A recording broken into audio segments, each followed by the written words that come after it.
भारत के पर्वत, पठार, मैदान, मिट्टी, जलवायु एवं नदियां 2। हिमालय की लंबाई लगभग 2500 किमी शून्य है। हिमालय का निर्माण प्राचीन टेथिस सागर के निक्षेपों से हुआ है। हिमालय एक नवीन वलित पर्वत है जिसकी सबसे उत्तरी एवं सबसे ऊंची श्रेणी हिमाद्री है। भारत के प्रमुख दर्रे एवं सर्वोच्च शिखर कंचनजंगा हिमाद्री श्रेणी में अवस्थित है। विश्व की सबसे ऊंची चोटी माउंट एवरेस्ट ऊंचाई 8,850 मीटर है जो हिमाद्री में स्थित है। माउंट एवरेस्ट को नेपाल में सागरमाथा तथा तिब्बत में चोमोलुंगमा कहा जाता। हिमालय का पाद प्रदेश शिवालिक है। भारत का सबसे प्राचीन पर्वत अरावली एक अपशिष्ट पर्वत है जिसकी सबसे ऊंची चोटी माउंट आबू पर स्थित गुरु शिखर है। अरावली की पहाड़ियां राजस्थान राज्य में हैं। अरावली के पूर्व से बनास नदी तथा पश्चिम से लूनी नदी निकलती है। लूनी नदी कच्छ के रण में गिरती है। पश्चिमी घाट एक भ्रंश पठारों कगार है। थाल घाट, भोर घाट एवं पाल घाट दरें पश्चिमी घाट पर्वत अन्य नाम सह्याद्री में स्थित है। थाल घाट नासिक मुंबई, भोर घाट मुंबई, पूना तथा पाल घाट कोयम्बटूर को चीन को जोड़ता है। भारत का पूर्वी समुद्री तट तमिलनाडु और आंध्र प्रदेश के तट कोरोमंडल तट कहलाता है। पश्चिमी तट में गुजरात से गोवा तक का तटीय क्षेत्र कोंकण तट तथा मंगलौर से कन्याकुमारी तक का तटीय क्षेत्र मालाबार तट कहलाता है। कोडाइकनाल पालनी पहाड़ी पर स्थित है। नीलगिरी की पहाड़ियां तमिलनाडु पश्चिमी एवं पूर्वी घाट के मिलन स्थल पर स्थित है। नीलगिरी की सबसे ऊंची चोटी दोदाबेटा है। दक्षिण भारत की ऊंची चोटी अन्नाईमुदी है। अन्नाईमुदी अन्नामलाई की पहाड़ी पर स्थित है। नर्मदा एवं ताप्ती एवं पूर्वी घाट के मिलन स्थल पर स्थित है। भारत में सबसे बड़ा पठार दक्कन का पठार है। माहिम तट तथा दक्कन पठार महाराष्ट्र में है। छोटा नागपुर का पठार भारत का रूर कहलाता है।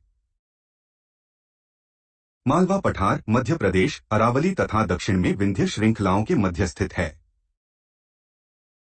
महेंद्रगिरी पूर्वी घाट पर्वत में स्थित है। नर्मदा एवं ताप्ती के मध्य सतपुड़ा एक ब्लॉक पर्वत है जिसका सर्वोच्च शिखर धूपगढ़ी है।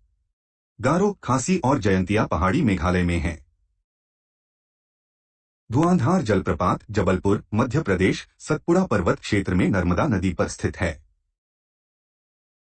भारत में सबसे बड़ा नदी मुख हुगली नदी का है। भारत के विशाल मैदान का निर्माण नदियों द्वारा बहाकर लाई गई निक्षेपों से हुआ है। पवन द्वारा निर्मित मैदान पेड़ी प्लेन कहलाता है। भारत की सबसे लंबी नदी गंगा की उत्पत्ति उत्तराखंड स्थित गंगोत्री हिमनद से होती है। वास्तव में देवप्रयाग में भागीरथी एवं अलकनंदा नदियों की संयुक्त धारा गंगा कहलाती है। यमुना गंगा की सबसे लंबी सहायक नदी है। भारत के सबसे दक्षिण में स्थित नदी वैगई है। बांग्लादेश में गंगा नदी को पद्मा कहा जाता है। गंगा एवं ब्रह्मपुत्र की संयुक्त धारा मेघना कहलाती है जिसकी सहायक नदी बराक है। ब्रह्मपुत्र नदी पर असम में विश्व का सबसे बड़ा नदी द्वीप माजुली स्थित है। विश्व का सबसे बड़ा डेल्टा सुंदरवन। बंगाल का निर्माण गंगा ब्रह्मपुत्र नदी करती है।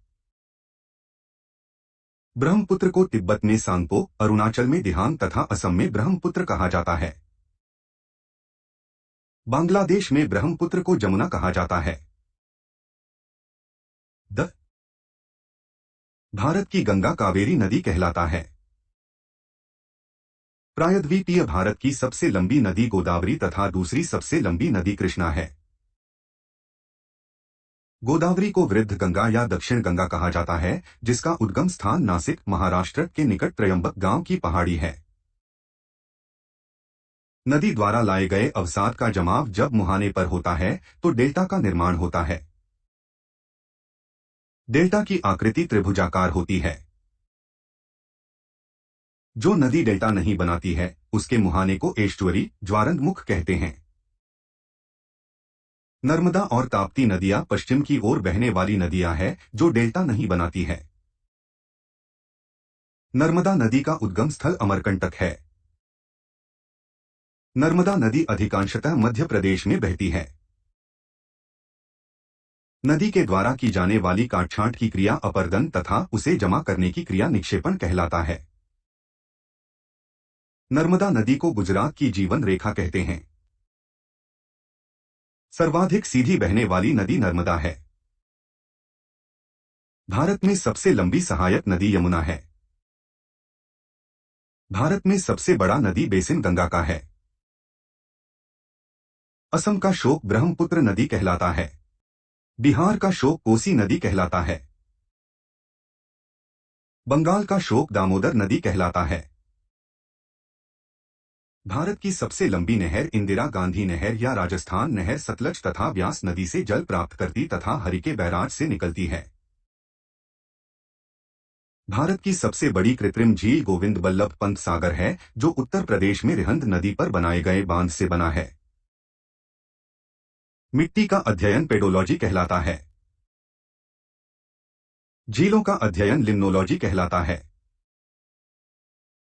चट्टानों का अध्ययन पेट्रोलॉजी कहलाता है। सर्वाधिक उपजाऊ एवं सर्वाधिक मात्रा में पाई जाने वाली मिट्टी जलोढ़ दोमट मिट्टी है। पुरानी जलोढ़ मिट्टी को बांगर कहा जाता है। नवीन जलोढ़ मिट्टी को खादर कहा जाता है। कपास के खेती के लिए काली मिट्टी उत्तम होती है जिसे रेगूर मिट्टी भी कहा जाता है। काली मिट्टी का विस्तार महाराष्ट्र में अधिक है। लॉक्साइड की अधिकता के कारण लाल मिट्टी का रंग प्रायः लाल होता है। चाय की खेती के लिए लैटेराइट मिट्टी उत्तम होती है जिसमें आयरन एवं सिलिका होती है। भारत की जलवायु उष्णकटिबंधीय मानसूनी है। भारत में मानसून का आगमन जून के प्रथम सप्ताह में 1 जून से 5 जून केरल में होता है। भारत में अधिकांश वर्षा दक्षिण पश्चिम मानसून से होती है जिसका सर्वप्रथम आगमन केरल में जून के प्रथम सप्ताह में होता है।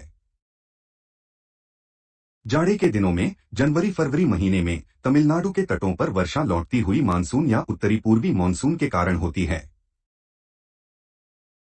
रबी की फसल अक्टूबर नवंबर में बोई जाती है तथा मार्च से अप्रैल में काट ली जाती है। खरीफ की फसल जून से जुलाई में बोई जाती है तथा नवंबर दिसंबर में काट ली जाती है। गेहूं, जौ, चना, मटर, सरसों, आलू, राई इत्यादि रबी फसलें हैं जबकि धान, गन्ना, तिलहन, ज्वार, बाजरा, मक्का, अरहर आदि खरीफ फसलें हैं। लक्षद्वीप समूह अरब सागर में स्थित है। लक्षद्वीप समूह प्रवाल कोरल निर्मित है। बेल्लोर के निकट श्री हरिकोटा प्रवाल द्वीप है। लक्षद्वीप की राजधानी कावारती है। लक्षद्वीप में कुल द्वीपों की संख्या 36 है। 8 डिग्री चैनल मिनिकॉय और मालदीव को अलग करती है जबकि 9 डिग्री चैनल लक्षद्वीप एवं मिनिकॉय को अलग करती है। लक्षद्वीप समूह का सबसे बड़ा द्वीप आंड्रोट है। लक्षद्वीप समूह का सबसे छोटा द्वीप बिदा है। लक्षद्वीप के लोग मलयालम भाषा बोलते हैं। अंडमान निकोबार द्वीप समूह बंगाल की खाड़ी में स्थित है जो ज्वालामुखी निर्मित है। अंडमान निकोबार की राजधानी पोर्ट ब्लेयर है। अंडमान निकोबार द्वीप समूह को मरकत द्वीप, एमराल्ड आइलैंड भी कहा जाता है। अंडमान निकोबार की सबसे ऊंची चोटी सैडल पीक उत्तरी अंडमान पर स्थित है। 10 डिग्री चैनल अंडमान को निकोबार से जबकि ग्रैंड चैनल सुमात्रा द्वीप इंडोनेशिया को ग्रेट निकोबार द्वीप से अलग करता है। डंकन दर्रा दक्षिणी एवं लघु अंडमान के बीच है। ओंग अंडमान द्वीप की मूल निवासी है। सोमपैंस निकोबार द्वीप के आदिवासी लोग हैं। भारत का एकमात्र सक्रिय ज्वालामुखी बैरन मध्य अंडमान के पूर्वी भाग में स्थित है। ज्वालामुखी द्वीप नारकोंडम उत्तरी अंडमान में है। आदम ब्रीज तमिलनाडु श्रीलंका के बीच है। न्यूमोर द्वीप बंगाल की खाड़ी में बांग्लादेश एवं भारत की सीमा पर स्थित है। अंडमान निकोबार द्वीप समूह स्वतंत्रता पूर्व काला पानी के नाम से जाना जाता था। पंबन द्वीप मन्नार की खाड़ी में भारत श्रीलंका के बीच स्थित है, जो आदम ब्रीज का भाग है।